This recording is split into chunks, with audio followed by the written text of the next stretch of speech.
Bonjour chers collègues et utilisateurs de Google Meet. Alors aujourd'hui, je vous réponds à la question que j'ai entendue le plus souvent au cours des dernières semaines, c'est-à-dire comment est-ce que je fais pour créer des breakout rooms facilement parce que l'extension, je la trouve un peu compliquée.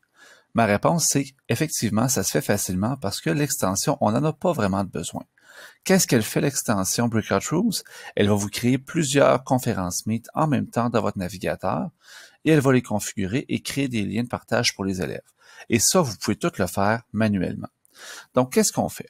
En ce moment, je suis dans une conférence que je vais appeler ici, là, celle en haut à gauche. Ça va être ma conférence principale.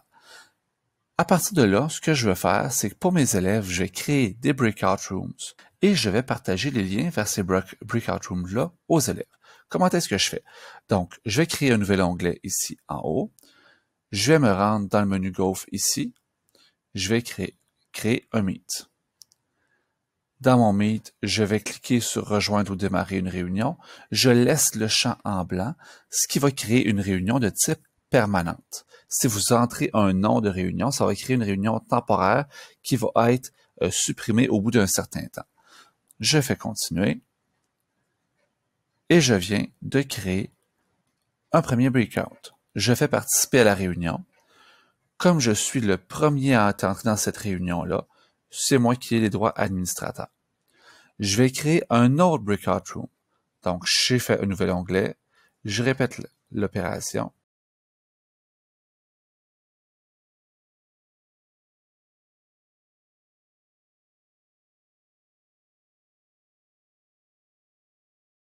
Donc, on voit ici que j'ai créé 3 salles distinctes à part ma salle principale. Elles sont toutes les 3 ici. J'aurais pu en créer 4, 5, 8, 10. Ça n'a aucune limite, en fait. C'est selon vos besoins. Une fois que j'ai créé mes salles, je dois partager ces salles-là aux élèves. Donc, comment est-ce que je fais? La façon la plus simple de le faire, c'est d'utiliser le chat, donc le bavardage de la salle principale. Donc, je retourne ici dans mon onglet principal. Je vais ouvrir la discussion avec mes élèves, le chat, et je peux, dans le bas ici, coller les liens vers mes breakout rooms. Donc, par exemple, ici, je vais aller dans ma première conférence. Je vais cliquer dans le bas. Je vais copier les informations. Je retourne dans mon chat de la salle principale. Je vais écrire équipe 1. Je dis aux élèves, par exemple, tel élève est dans mon équipe 1. Et je colle mon premier lien. Je vais répéter la même chose avec mon deuxième lien. Je copie les liens d'information. Je retourne dans mon chat. J'écris équipe 2. Je fais Shift quand je fais mon Enter. J'écris une deuxième ligne. Je peux publier mon lien pour mon équipe 2. Et je vais faire la même chose pour mon équipe 3. Je vais chercher mes informations. Je retourne dans mon chat de mon équipe principale.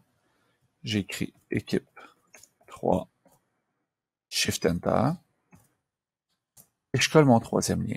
Donc ça, c'est la façon facile, rapide de créer des visioconférences. Qu'est-ce qui va se passer à ce moment-là? Les élèves vont cliquer sur les liens. Ça va leur ouvrir automatiquement une deuxième conférence Meet s'ils travaillent sur un Chromebook ou sur un portable. S'ils travaillent sur un iPad ou un appareil Android, ça va les diriger vers une autre conférence et ils devront quitter la conférence principale. De toute façon, je vous dirais que les élèves sont mieux de quitter la conférence principale rendus à ce point-là. Une fois que vous voulez gérer ces conférences-là, ce que vous avez à faire, c'est gérer les différents paramètres de boutons pour passer d'une conférence à l'autre. Par exemple, ici, ma conférence principale, on va dire qu'elle est fermée, je n'ai plus aucun élève dedans. Je peux fermer le volume. Des fois qu'il me resterait un élève qui rentrerait dans la conférence. Je vais dans mon équipe numéro 1, c'était cette conférence-ci. Bien, là, mon volume, il est activé. Je peux activer le micro et la caméra pour pouvoir parler à mes élèves. Et une fois que j'ai fini de parler à mes élèves dans ce premier breakout room-là, je peux tout refermer ça, y compris le volume qui me provient de la salle, et je m'en vais dans la deuxième salle. Une fois que j'aurai terminé, si je veux rappeler mes élèves dans la salle principale, ben, je peux leur dire verbalement d'aller recliquer sur leur lien dans Google Classroom pour revenir.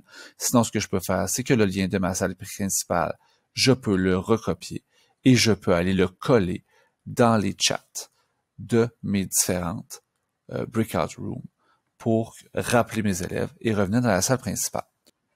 Maintenant, ce qui a trait à l'assignation des équipes, peut-être que vous préférez faire tout ça par écrit au lieu de le dire verbalement aux élèves pour que ce soit plus clair. Donc, à ce moment-là, ce que je vous suggère de faire, c'est de passer par un document Google Doc que j'ai pré-créé ici. Donc, j'ai pré-créé un Google Doc avec les noms de mes élèves ainsi que les numéros d'équipe. Donc, qu'est-ce que je vais faire pour que ce soit efficace? Eh bien, je vais aller dans mes différentes conférences et je vais aller cliquer sur les informations de la réunion, copier les informations de la réunion et je vais aller les coller à la suite. Un CTRL V. Donc, je vais aller coller à la suite de chacune de mes équipes. Donc, je copie les infos de l'équipe 3, de l'équipe 2, je copie les infos, copie les infos de l'équipe 3. Je vais aller coller les infos. Ce document-là, vous pourriez le partager aux élèves, par exemple, via Google Classroom, mais vous pouvez encore réutiliser l'astuce du chat, c'est-à-dire que je peux copier ce texte-là ici, équipe 1, équipe 2, équipe 3, avec les liens. Je vais faire un CTRL-C pour le copier, ou vous pouvez faire clic droit et copier. Et je vais aller dans le chat de ma fenêtre principale, coller tout ça et l'envoyer à mes élèves. Donc, équipe 1, équipe 2, équipe 3, et je peux envoyer tout ça en un seul envoi à mes élèves pour les assigner dans la bonne salle. Ces équipes-là et ce canevas-là, vous pouvez le réutiliser. En fait, jusqu'à preuve du contraire, les liens Meet que vous avez créés pour vos breakout rooms devraient demeurer actifs jusqu'à preuve du contraire. Donc, ce que vous pouvez faire, c'est conserver le même document avec les mêmes liens Meet, seulement changer les noms des élèves lorsque vous l'utilisez, par exemple, pour un autre groupe d'élèves. La seule chose que je vais vous conseiller, c'est d'aller activer chacun de ces liens-là avant de partir vos visioconférences pour être pour vous assurer, premièrement, que le lien est toujours actif, et de plus, pour vous assurer aussi que vous êtes la première personne à être entrée dans chacune des visioconférences afin d'en être l'administrateur. Alors, c'est tout pour les Breakout Rooms sans extension. J'espère que cette capsule vous a plu. Pour d'autres capsules du genre, n'hésitez pas à joindre ma page Facebook Sylvain Duclos, une app par jour, ainsi que ma chaîne YouTube, une app par jour.